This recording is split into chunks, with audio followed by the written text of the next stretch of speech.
So freezing potatoes is a great way to preserve them for winter eating. We use frozen potato slices for frying or for making scalloped potatoes, and they're really great in casseroles. So in 6 easy steps, you can make frozen potato slices. Step number 1 is we're going to start with a large pot of boiling water. So you want to fill this half full. You want to turn this on and you want to get this boiling because we're going to do some blanching. All right, next we are going to cut the potatoes. And one of the things that we want to do is we want to have our potato slices to be approximately the same size, because we want to blanch them and we need to get the heat to go all the way through that potato.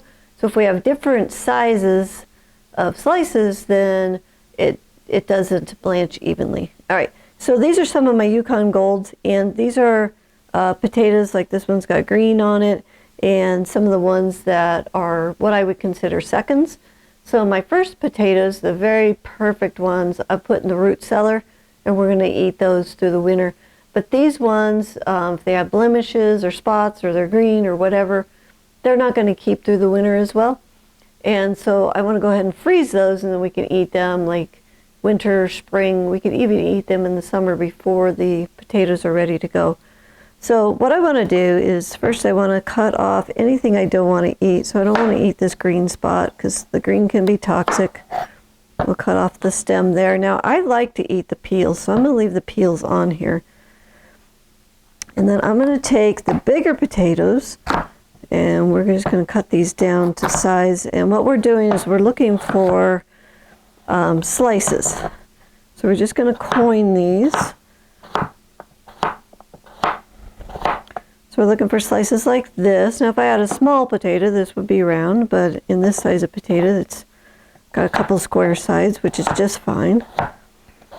But we're going to be fairly consistent in our slices. They'll be all about the same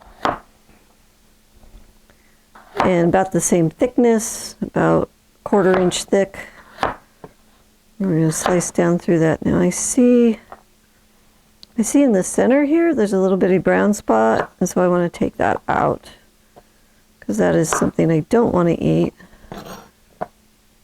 So we want to prepare them all the way down to what we want to eat before we blanch them. All right, I'm going to go ahead and get some potatoes cut up, and then we're going to head to the boiling water. All right, so I got my potatoes cut down. I cut out anything I don't want to eat. They're fairly consistent in size. And so we are going to go into the boiling water. If you'll take your bowl and you'll put it down almost into the water and then tip it over, you won't get hot water splashing up on your arms. And it's really nice not to get burned by the hot water. All right, we're going to put the lid on. We're going to turn this up on high, and we're going to get that to boiling. Now the reason that we want to blanch that is we need to stop the enzymes from ripening the potatoes, because that makes them taste weird when they come out of the freezer, and they can get real weird mushy too. So by cooking them, we stop the enzymes, and then we go from the hot water to the cold water. And the reason we want to go in the cold water is to get the cooking action stopped so that they still are firm while they're going into the freezer. So I'm going to go ahead and get my sink with water, and we're going to let the pot boil.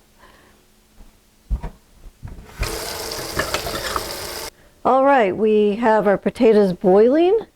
And we're going to let them boil for about a minute. We'll just let that boil up so that we know that we're getting that heat all the way through. So if you would like to get more fruits and vegetables preserving recipes, you can get our fruits and vegetables guide, and you can find it at thelivingfarm.org/high-performance-garden-show. Once you get to that page, just scroll down and you can find the sponsor section, and that's where you can get your ebook.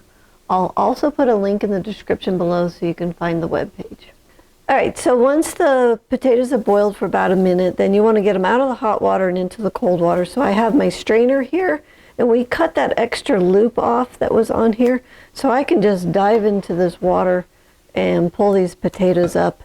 And the reason I want to do that is I don't necessarily want to do my water, because sometimes I'll do batch after batch after batch, and I can just use that same water to keep going.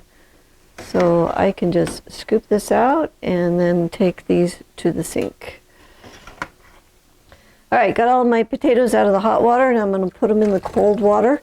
Now our water here runs about 38 to 40 degrees in the Rocky Mountains, If your tap water is too warm, go ahead and add some ice, but we don't need to add ice because these will cool down very nicely just being in our cold tap water. So we're just going to let these sit here for a few minutes, and then we'll drain this out once they're cool to the touch. All right, potatoes are cool now, so I could just pop the drain out up on that. If you are not in a sink with a drain and you're just in a bucket or a bowl, you can just take your potatoes out and put them in a strainer and just let them drain in the strainer. But you want to get as much water off as possible before we freeze them. All right, so the next thing we want to do is to get these into a container so we can get them in the freezer. So we got a couple choices.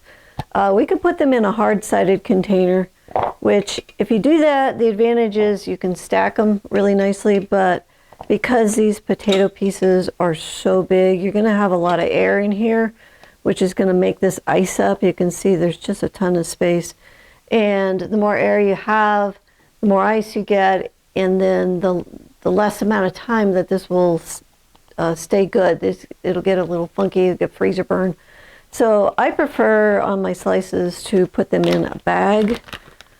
So you can use a freezer bag. Let's see if I can do this. There we go. You can use a freezer bag like this, and you want to fill that up. You don't want a bunch of space in there. So you zip that part way, and then you want to get out as much air as you can. So you want that to be as tight as you can. And this, a freezer bag like this, you can hold about 4 months maybe, and they'll still be good. They're going to ice a little bit, but not too bad. But if you really want some good storage, you want to go into a freezer bag, and this way you can vacuum seal it down, and these potatoes could last for over a year without them getting icy and weird on you. So a freezer bag, vacuum seal bag is a really great way to do these. So I'm going to put these, you want to fill it fairly full so that you don't have room for air. Put that in there like that. I'm going to go over to my vacuum sealer. I'll seal this. I'll be right back. All right, here's our potatoes in our freezer bag. Label this. You want to put what it is, like potatoes, because it might look like cauliflower once it gets a little bit of ice in it and you can't see, so you definitely want to label it.